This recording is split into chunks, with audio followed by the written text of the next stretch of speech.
আজ একটি জম্পেশ রেসিপি নিয়ে এলাম। বলে না দিলে কেউ বুঝতে পারবে না মাছ, মাংস না সবজি খাচ্ছেন। অতি সুন্দর খেতে হয়। ঘরে থাকা কিছু উপকরণ দিয়ে ঘুরিয়ে ফিরিয়ে একটু করে নিলেই এই রান্নাটা করা যায়। বিশেষ কিছু মশলারও প্রয়োজন লাগে না। ঘরে যা থাকে তাই দিয়ে মুখ ছেড়ে যাওয়ার মতন এই সুস্বাদু রেসিপিটি তৈরি করা যায়। তাহলে চলুন স্টেপ বাই স্টেপ দেখাবো কি তৈরি করতে চলেছি। এঁচোড়ের কোরমা। হ্যাঁ, চিংড়ি মাছ ছাড়াই এই এঁচোড়ের কোরমাটা তৈরি করব। সেই জন্যে কড়াইয়ে তেল বসিয়ে দিয়েছি। তারপরে তেলটা একটু সুগন্ধ আনার জন্যে ছোটো চামচের 1 চামচ খুবই সামান্য ঘি দিয়ে দিলাম। সর্ষের তেলের সঙ্গে ঘিটা মিশিয়ে দিচ্ছি। তেলটা একটু গরম হোক।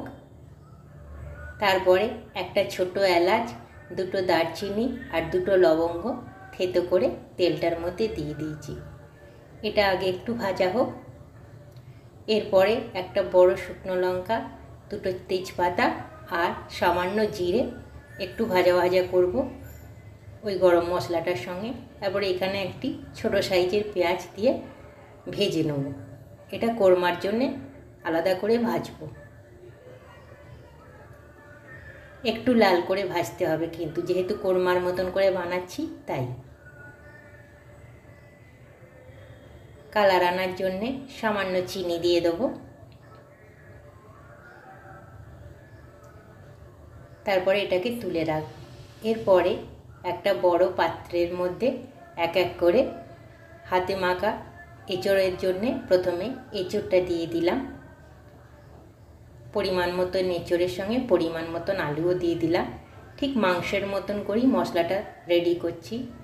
1 চামচ রসুন বাটা আর 1 চামচ আদা বাটা দিয়ে দিলাম। রসুনটা আর আদাটা কুড়ে নিয়েছি, না বেটে দিলেও চলবে, আবার বেটে দিলেও হয়।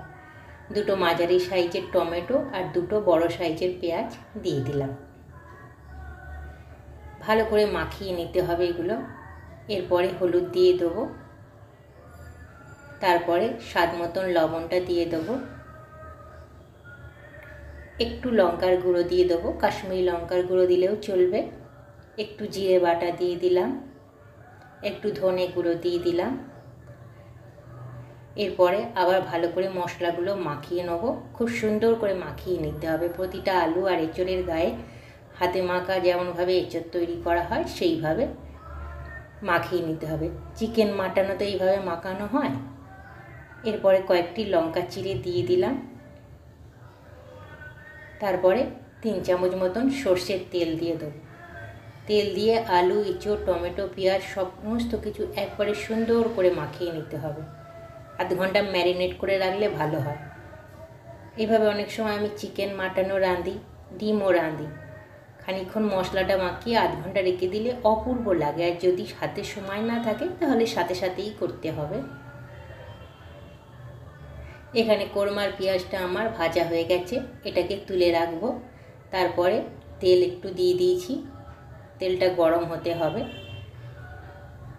বেশি তেল দিইনি, যেহেতু এঁচোড়টার মধ্যে তেল মাখানোই আছে।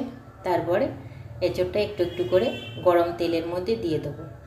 এখন কিন্তু আঁচটা বাড়ানো আছে। একটু একটু করে সমস্ত মিশ্রণটাকে মাখিয়ে মাখিয়ে দিয়ে দিচ্ছি। দেখুন ম্যারিনেট করা এঁচোড় আলুটা পুরো মশলাটা মিশে গেছে। এরপরে প্রথমে আঁচটা বাড়িয়ে খুব করে কষে কষে রাঁধবো, যাতে কাঁচা মশলার গন্ধগুলো চলে যায় আর সুন্দর একটা গন্ধ বেরোয়। মিনিট 10 পরে আঁচটাকে কমিয়ে দেবো।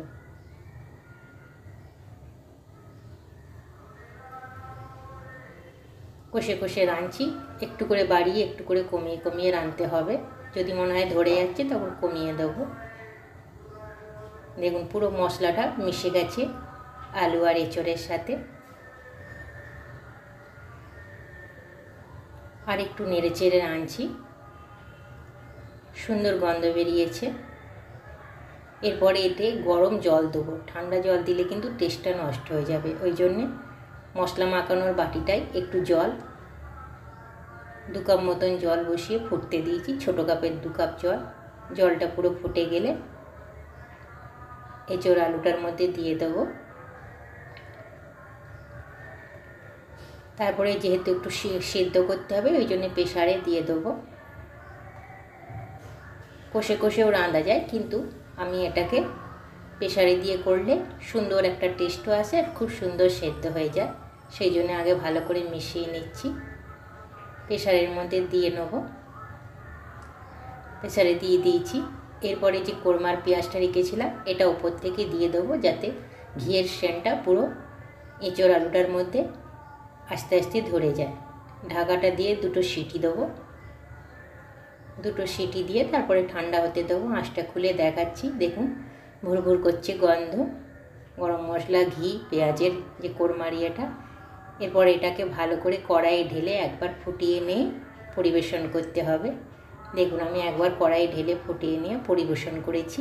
কি কালারফুল দেখতে হয়েছে, দারুণ সুন্দর খেতে হয়। বলে না দিলে কিন্তু বুঝতেই পারবে না চিকেন খাচ্ছে, মাটন খাচ্ছে না সবজি খাচ্ছে এঁচোড়। নমস্কার বন্ধুরা।